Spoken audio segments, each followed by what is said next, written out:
Is this recording? Yes, it's recording.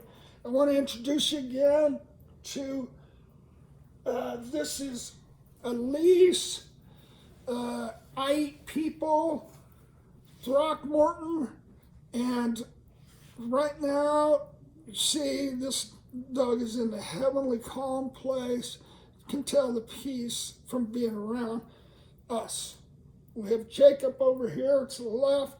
He lives at ankle. There he is. He's looking good. We got Danny over here, wrote the book about Pat and about the world, and it's on my webpage, should be. But Miss Kevin is a great author and brilliant man and helps me be prophetically correct. So I am going to share with you Onramps, and I'm going to come back and develop them. Because this is Childlike Hope, this corner in the yellow house, and these were the Childlike Hopes God gave me for what would be new on-ramps. And so the new on-ramps are the green lights. He said first was the sweet stick.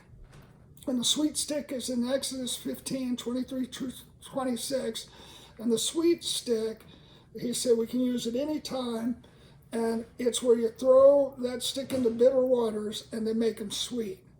And so there's been more shared about that, but that's what's going to win, and that's what we always have a green light to love in comical, curious, overwhelming wisdom ways. So I've said enough about that. I said second, your on-ramp for this season, again it shifts, is your thought life, which has got to go and be disciplined from your worrying like a man or woman to laughing, loving like a child. So celebrating like a child. So there will be more developed about that. Very, very significant that we're growing younger. Third, your green light for your on-ramp, because again, when I was unhealthy and I was trying to use my own old on-ramps, he said, one, there was so much more grace, and it was going to make it so much more easy. But when the tough times came in the nation, I didn't discipline myself the same way I needed to, and I saw others and they almost lost it. And now it's a supreme time to choose these on-ramps and to go for them. And if not, I'll send Danny after you, which he's got a military background, and he will shoot people. No. With the love gun. The love gun. Okay. With the love gun. Okay? And Kevin will talk you into it. I'll tell you, this guy can talk you where you say uncle, because he's wise and he's got a lot of understanding. So your cubbyhole is always a green light place. And that is, and I'm going to name different people. I have a lot of names here because these ones, for this season, God is opening up a new realm to people and releasing them to be hope decreers, songbirds. There's different tools where they're going to be activated right now, anointed prophetic evangelists, but I have them written down and their tools, and that includes many of you. I have many names on there of people that are ready to be crowned, and it's a new time, and it's a new harvest season. So first, we have to get there where we feel fresh and we're in the flow with Him. So your cubbyhole is always a green light place, and that's where I was 12, and I thought Him as a severe, distant God, and He met me. I pretended. The nuns didn't like me. I pretended that He liked me. I pretended that He forgave me. Pretended that He was funny and that He'd laugh at my jokes and appreciated Him. And there was one point I realized I wasn't pretending. To play it, little cubbyhole, dirty cubbyhole, filled with orange light. I saw Him. My knees were to His knees. I saw His eyes. And everything changed that day. I wept, and I ran home and didn't hit the ground. and there's that place for you in your remembrance. You might not see it at that level, but you can always go back and gain more from it. So the next one is prophetic, or for you, all of us and you in the room, a green light is prophetic words. The enemy tried to curse the prophetic words, Leviathan, in the last season, and have so much judgment because people were mature or not, or when they named dates or this or that. What I saw was like Moses or Jesus, let them prophesy, that they're reaching for the heart of God. And this is a time, like the time where they said nobody can pray, nobody can, in my Catholic years in the past, where every man is a prophesier. Every man's and woman is going to get this clear fire in their soul when they think about others through love.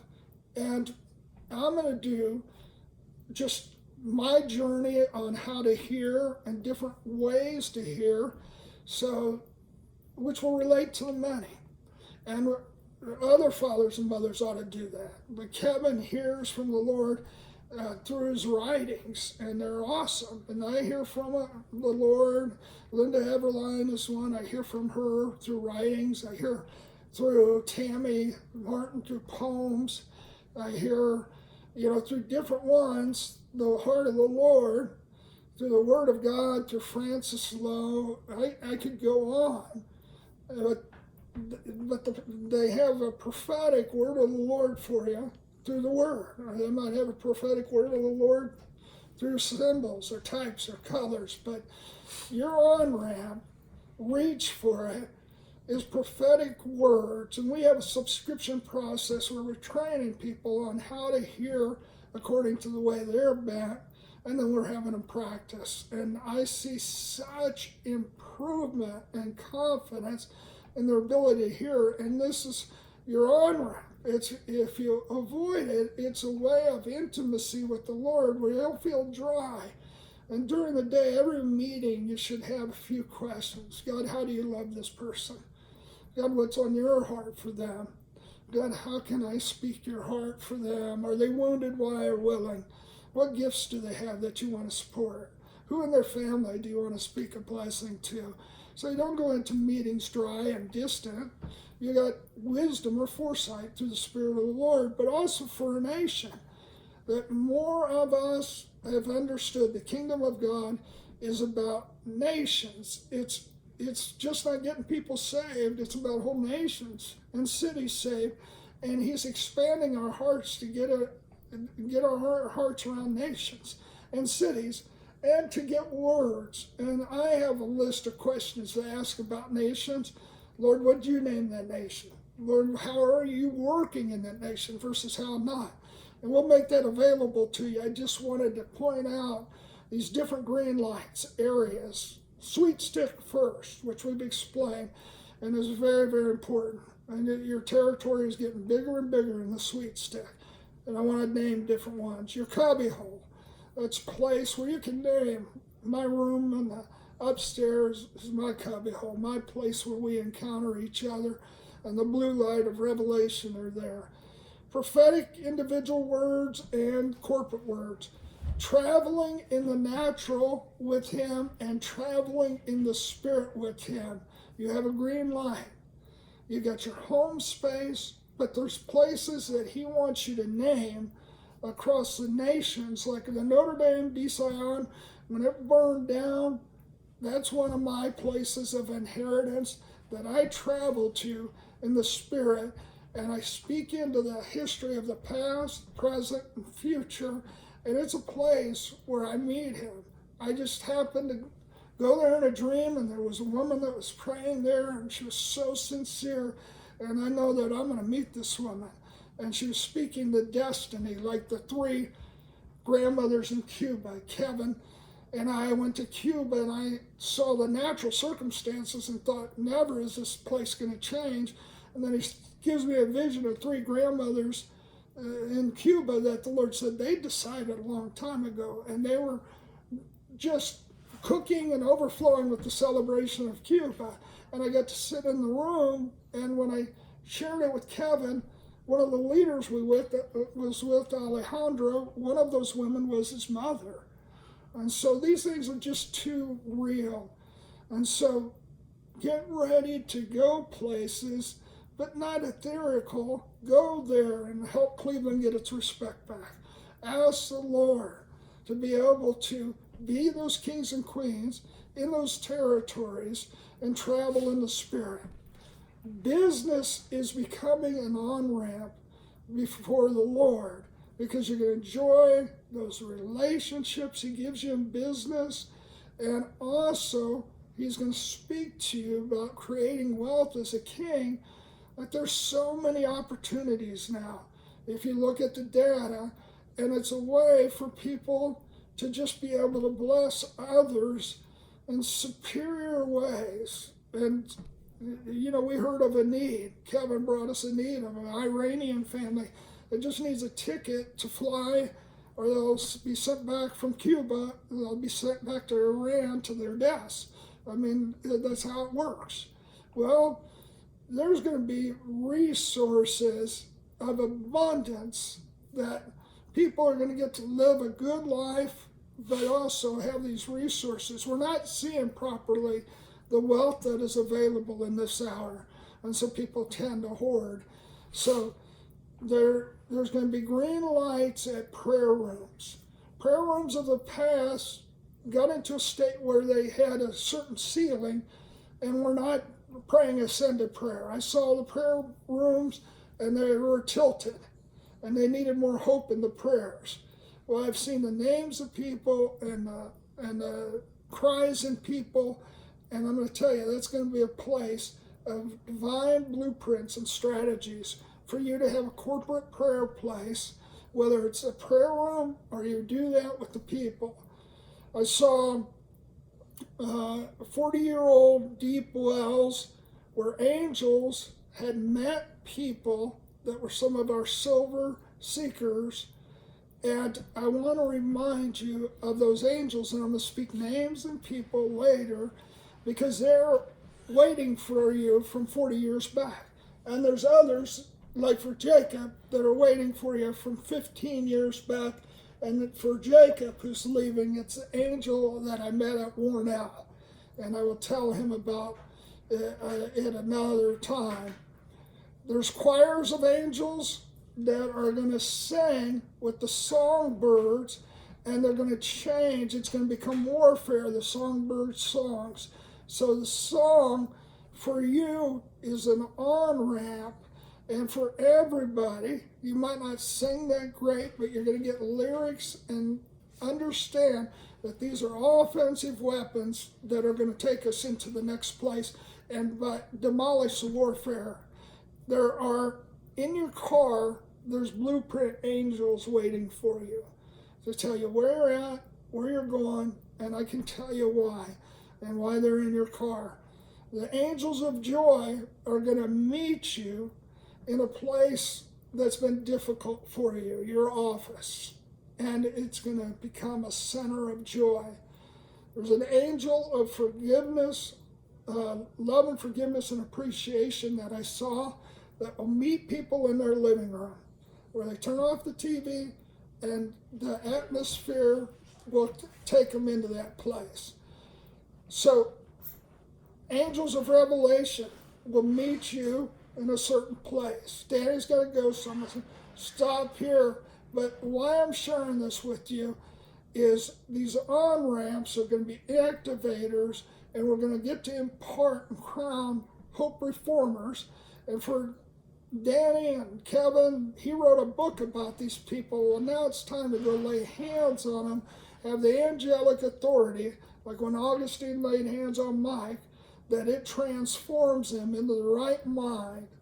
And he's going to release, Kevin is, to Elijah's, their on-ramp is the long trumpets, the long trumpet calls that will open up new territories. And there's one that's right above Madison, ready to blow. and there's one right above Arizona ready to blow, and Kevin's to meet him. The prophetic counsels will not be just strings of pearls that will be on-ramps by looking at the past, present, future. There'll be bonfires. So Kevin will come to a time like this, Danny, and I won't do the 50-minute monologues. They will add their prophetic understanding, and it will become a bonfire that's going to release angels of adoration, angels of supply, angels of confidence, angels of hope, angels of wisdom. And it's going to change the original design, understanding of original design, and release better plans in the present context. So I'm going to stop there.